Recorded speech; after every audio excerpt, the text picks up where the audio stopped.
हे लक्ष्मी नारायण, मेरे लिए क्या आदेश है?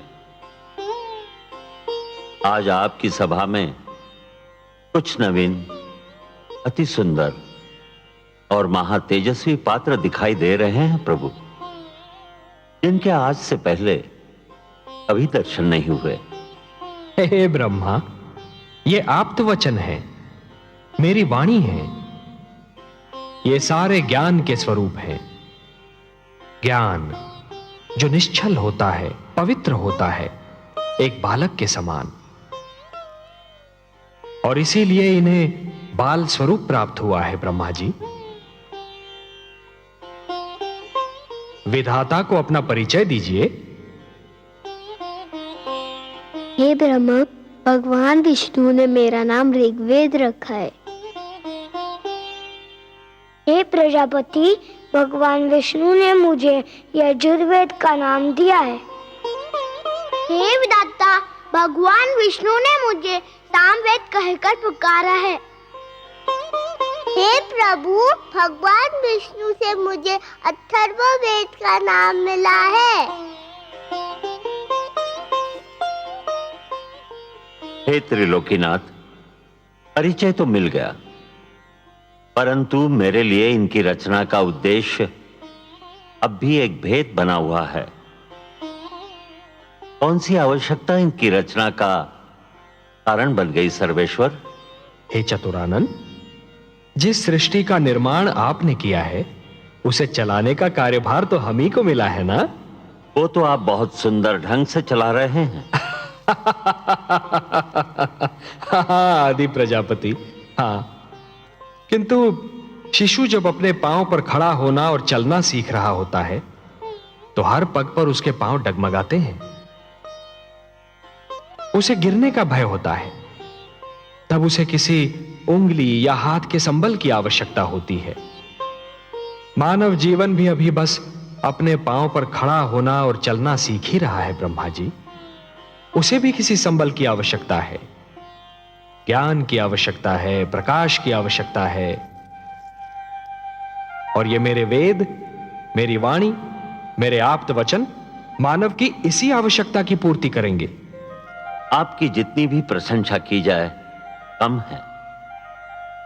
हे परम श्रेष्ठ, कितनी सुंदर कृतियां बनाई हैं आपने। इनके मुख से तो तेज की किरणें फूट रही है। हे विधाता, आपको तो ज्ञात ही है कि मानव मुझे कितना प्रिय है। मैं तो स्वयं मानव में अपनी छाया देखता हूं। मैं उसे वो ज्ञान देना चाहता हूं जो किसी और प्राणी के पास ना हो। मैं उसे वो विवेक देना चाहता हूं जो उसे श्रेष्ठता दे, समृद्धि दे। ये वेद मैंने मानव कल्याण के लिए रचे हैं। इसीलिए तो जगत आपको मंगलकारक कहता है। हे विश्वेश्वर, आपको सदैव मानव कल्याण का ध्यान रहता है। हे ब्रह्मा, मेरा मानव पर और मानव का मुझ पर अधिकार है।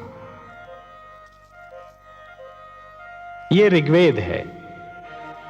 ऋग्वेद का संदेश है मनुर्भव, मनुष्य बनो। मनुष्य इसका निर्देश है। ऋग्वेद ईश्वर और मानव के संबंध की परिभाषा है। यह मानव को प्रार्थना के मंत्र सिखाएगा। ब्रह्मा जी, आप तो स्वयं दयामय हैं प्रभु, प्रार्थना और पूजा की आवश्यकताओं से परे। हे सर्वशक्तिमान, प्रार्थना का आपके लिए क्या महत्व है? हे ब्रह्मा, प्रार्थना का महत्व मेरे लिए नहीं है। प्रार्थना का महत्व तो मानव के लिए है, क्योंकि प्रार्थना झुकना सिखाती है। जिस प्रकार वृक्ष की डाली फलों से लद जाने पर झुक जाती है, उसी प्रकार जब मनुष्य को ज्ञान और समृद्धि मिले तो उसे झुक जाना चाहिए। जो सिर झुकता नहीं, उस सिर में अहंकार अपना डेरा डाल देता है। ऋग्वेद मानव को अहंकार से बचाएगा। ऋग्वेद मानव को यह सिखाएगा कि सिर किसके आगे झुकाना चाहिए और कैसे झुकाना चाहिए। आप सच्चिदानंद हैं, सत हैं, चैतन्य हैं, चित हैं और आनंद स्वरूप हैं। आपके विचार भी आप ही की भांति आनंददायक हैं नीलकांत। मुझे शेष वेदों की महानता से भी अवगत कराने की कृपा करे प्रभु। ये यजुर्वेद ये मानव को यह बताएगा कि मैं यज्ञ में निवास करता हूं। हे सृष्टि रचयिता, जीवन का दूसरा नाम है कर्म। जब कोई कर्म दूसरों की भलाई के लिए किया जाता है तो उसे यज्ञ कहते हैं। यज्ञ परोपकार का दूसरा नाम है और परोपकार दूसरों की भलाई करने का सर्वोत्तम गुण है।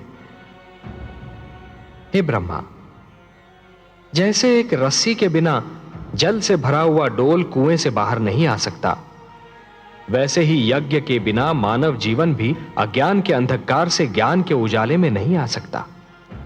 और यही संदेश देगा मानव को यह यजुर्वेद। मुझे सामवेद का ज्ञान भी दीजिए प्रभु। सामवेद? हे ब्रह्मा, आपकी सृष्टि के कण कण में संगीत बसा है। संगीत जो मन को मुग्ध कर देता है। संगीत कोयल की कूक में भी है और पपीहे की पुकार में भी, नदी की लहरों में भी है और झरने के बहाव में भी। आत्मा को परमात्मा की झलक मिलते ही मन में राग अनुराग का जो सोता फूट पड़ता है, उसी का मधुर संगीत है ये सामवेद। संगीत ज्ञान का भंडार है ये सामवेद। और यह अथर्ववेद।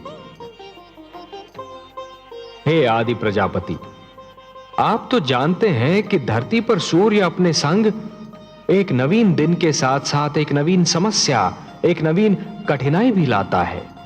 और मानव जीवन की प्रगति के लिए यह आवश्यक भी है कि वह समस्याओं को सुलझाता रहे, कठिनाइयों से लड़ता रहे।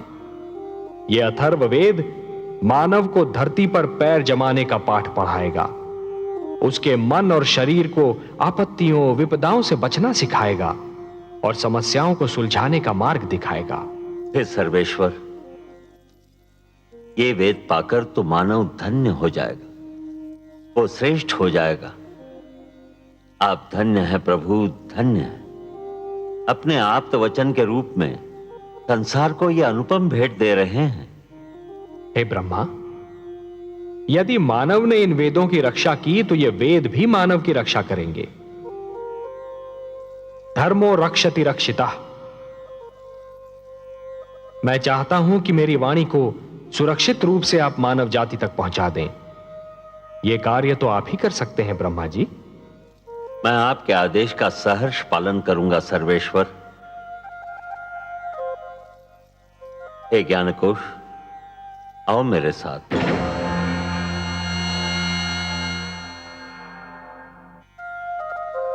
हे कमल नयन, अपनी वाणी को मानव तक पहुंचाने का कार्य तो स्वयं आप भी कर सकते थे, फिर यह कार्य ब्रह्मा को क्यों सौंपा?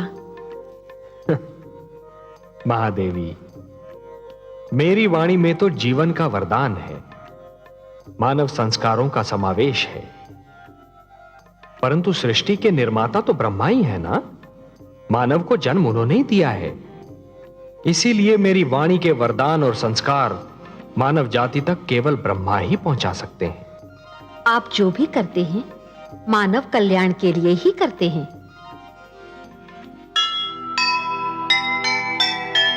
जग है रचना विष्णु की, वे ही हैं करता। सबकी है चिंता उन्हें, वे हैं पालनहार। मानवता का हो भला, सबका हो कल्याण। इसीलिए संसार को दिया वेद का ज्ञान, दिया वेद का